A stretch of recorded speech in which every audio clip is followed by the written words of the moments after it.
Daniel chapter 1.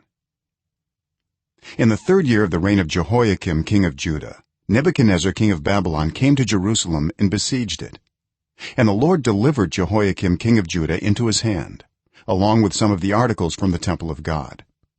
These he carried off to the temple of his God in Babylonia, and put in the treasure house of his God.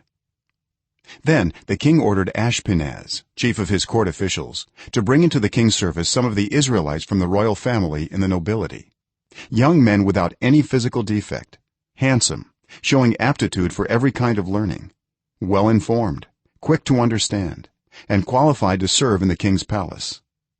He was to teach them the language and literature of the Babylonians. The king assigned them a daily amount of food and wine from the king's table. They were to be trained for 3 years, and after that they were to enter the king's service. Among those who were chosen were some from Judah: Daniel, Hananiah, Mishael, and Azariah. The chief official gave them new names: to Daniel the name Belteshazzar, to Hananiah Shadrach, to Mishael Meshach, and to Azariah Abednego.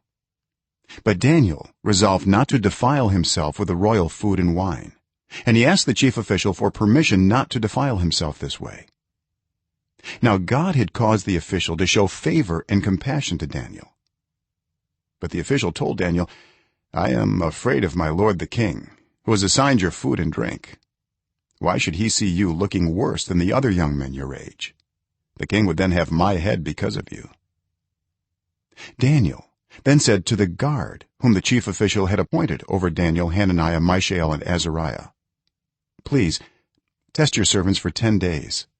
Give us nothing but vegetables to eat and water to drink. Then compare our appearance with that of the young men who eat the royal food, and treat your servants in accordance with what you see." So he agreed to this and tested them for 10 days.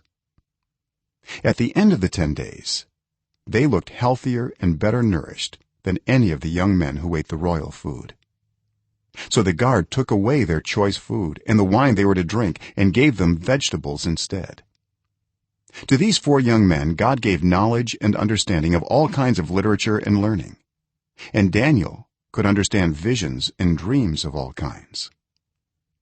At the end of the time set by the king to bring them into his service, the chief official presented them to Nebuchadnezzar. The king talked with them, and he found none equal to Daniel, Hananiah, Mishael, and Azariah. So they entered the king's service.